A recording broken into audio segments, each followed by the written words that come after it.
Support for this podcast comes from the Central Valley Journalism Collaborative, connecting communities with the resources, infrastructure, and networks to ensure a vibrant local free press.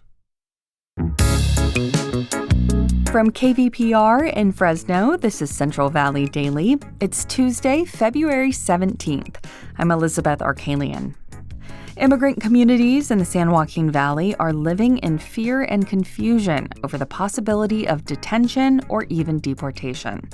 And that includes communities that fought alongside the U.S. in foreign wars. There was a sense of, we live in America. We've done right. We follow the rules. We've sacrificed 300,000 of our own people to be here, and now we have no protection. Coming up, fear, misinformation, and the local groups providing clarity during a federal immigration crackdown. We'll hear more in just a moment. KVPR's vehicle donation program brings in thousands of dollars each month to support the news and information you rely on. If you've got a car, truck, motorcycle, or boat you're no longer using, please consider donating it. The process is easy. We'll tow it away free of charge, KVPR gets a check, and you'll get a receipt for your taxes. Find out more at kvpr.org/cars or call 855-277-2346. And now to our feature story. In light of violent immigration enforcement in major cities like Chicago, LA, and Minneapolis, immigrants around the country are wondering, could this happen in my community? As KVPR's Klein reports, waiting for an answer to that question has given way to fear and misinformation. Around 100 members of Fresno's Southeast Asian community were gathered in a banquet hall in late January. They were there to discuss immigration concerns. I wasn't allowed to record, but I caught up later with one of the attendees, Nia Her. She was in the front row. We had representatives from our Khmer community, our Lao community, our Min community, and our Hmong community.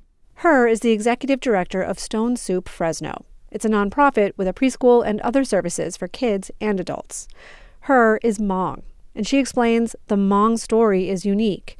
They came to the U.S. as refugees starting in the 1970s because many risked their lives fighting for the U.S. in a secret war in Laos during the Vietnam War. Tens of thousands of Hmongs died. Hundreds of thousands were no longer welcome. We were left with no homeland. We were left with no villages, no place to go back. Today, many have become naturalized U.S. citizens. Younger generations were born here. Still, they're afraid. Democratic Congressman Jim Costa was also at that January meeting. Some attendees told him they're scared to leave their houses. Others fear family members with criminal records could be deported, even if they've paid their debt with prison time.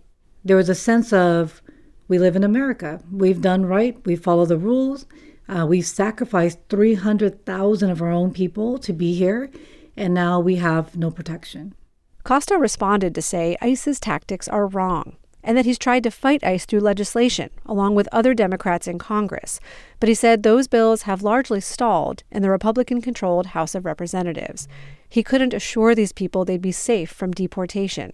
I left early because I really felt like it didn't really matter what I had to say. And I think that's a concern with the entire community. In an email statement, Costa later told me he's not ignoring community concerns. He said he and other Democrats are banking on regaining control of Congress in the midterms, and that on-the-ground conversations like these will help to inform future policy. Meanwhile, messages from other public officials aren't landing quite right with the community either. I asked Fresno Police and the Fresno and Madera County Sheriff's offices whether the feds have ramped up immigration enforcement locally. They couldn't say, though they all said they don't cooperate directly with ICE. In the absence of solid information, some locals have become ICE vigilantes, flooding social media with photos and videos purporting to show ICE agents in the community. And although a few of these really were ICE, many were just routine local law enforcement operations. Gregorio Matias warns misinformation in times like these can backfire. It's causing more uncertainty and fear amongst the community. Matias works for a nonprofit that provides services to local indigenous Mexicans that goes by the acronym CBDIO.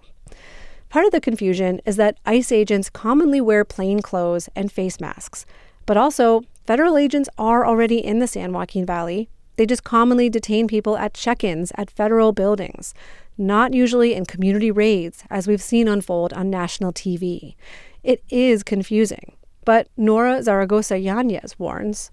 What we don't want is to cause panic in our communities. Zaragoza Yanez is with the nonprofit Faith in the Valley. She runs the Valley Watch Network. The group has taken pains to confirm ICE reports and then put out alerts. We have a team of legal observers across the 8 counties where the minute that we receive the information, they're activated and they go and verify to confirm or dispel, the activity. Still, ICE activity has ramped up in other places, like Minneapolis.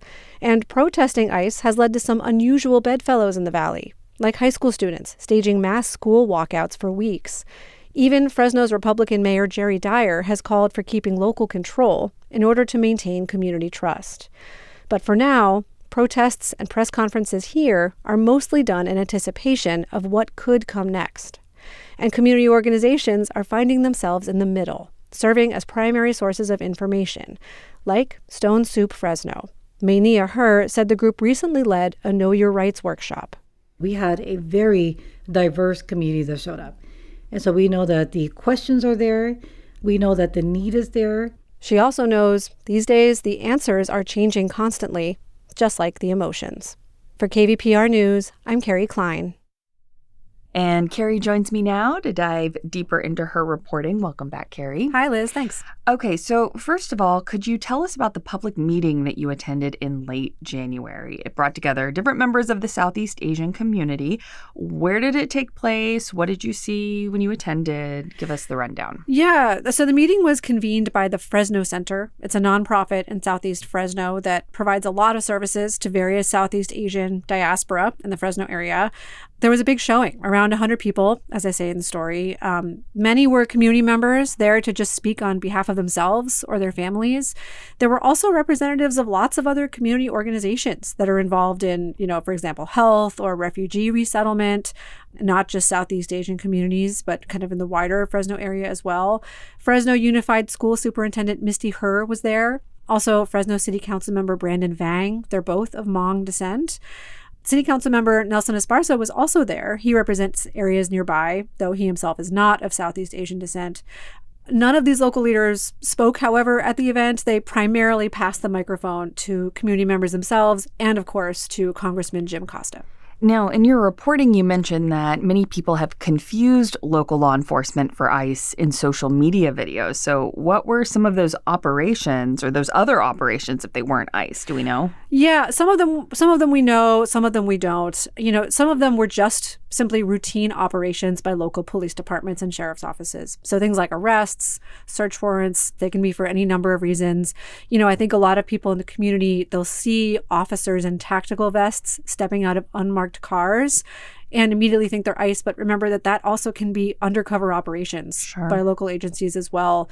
In one specific instance, in January, an operation had been filmed in Merced and had been confused for ICE. And it was actually related to state prisons. The Merced County Sheriff's Office confirmed this. It involved dozens of law enforcement officers, did result in arrests, and probably was very alarming for people who saw it, but they just weren't related to immigration. And again, all this reporting isn't to say that ICE isn't operating in the Valley. Some small operations have been confirmed by law enforcement, like when one person was detained in Clovis last month on their way to work. The nonprofit Faith in the Valley has also said they've observed an uptick in ICE activity around a federal facility north of us in Stockton. And of course, as I said, ICE is also, immigration agencies are also picking people up when they go in for appointments, at federal offices. But, these are not widespread raids in public places like we've been seeing in some cities around the country. Sure. The agency, as far as we can tell, is not camped out in our area. And the community members I've spoken with say it's just not time to panic about this. So how would people be able to tell if someone is an ICE agent versus other law enforcement? Well, unfortunately, it can be pretty hard, and that's part of the problem. There seems to be no standard ICE uniform. They're often in plain clothes, sometimes in face masks, which the state of California is fighting to make illegal. They may or may not be wearing tactical vests, and those vests may or may not say ICE or ERO, which is a division within ICE, or DHS, which is the umbrella agency above it. Their vests might also just say police.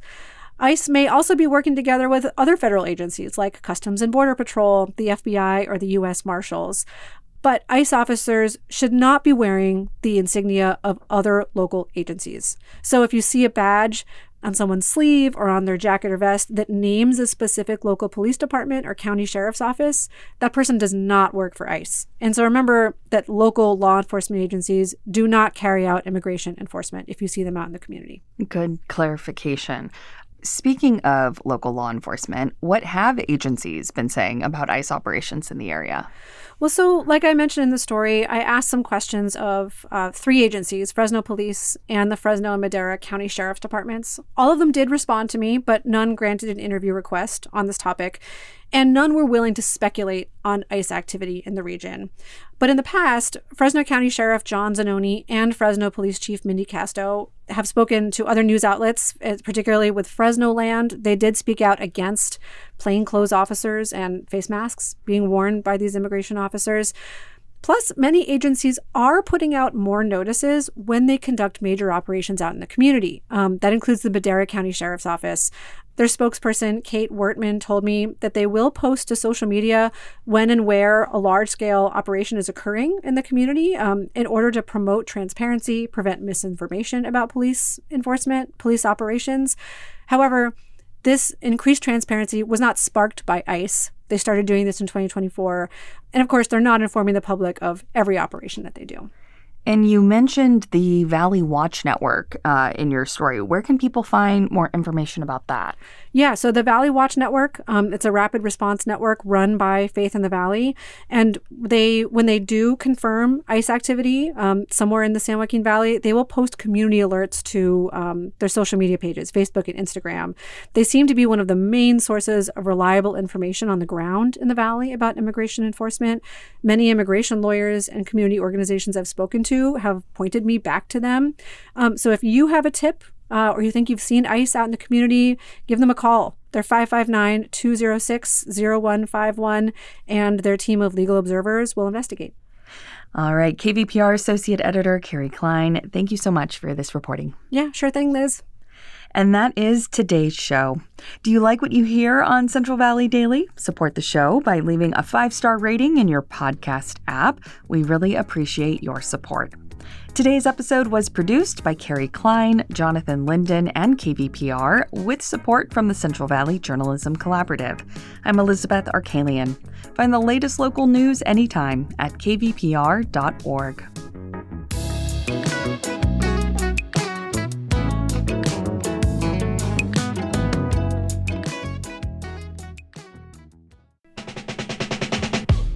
This is Tanya Mosley, co-host of Fresh Air. You'll see your favorite actors, directors, and comedians on late-night TV shows or YouTube. But what you get with Fresh Air is a deep dive. Spend some quality time with people like Billie Eilish, Questlove, Ariana Grande, Stephen Colbert, and so many more. We ask questions you won't hear asked anywhere else. Listen to the Fresh Air podcast from NPR and WHYY.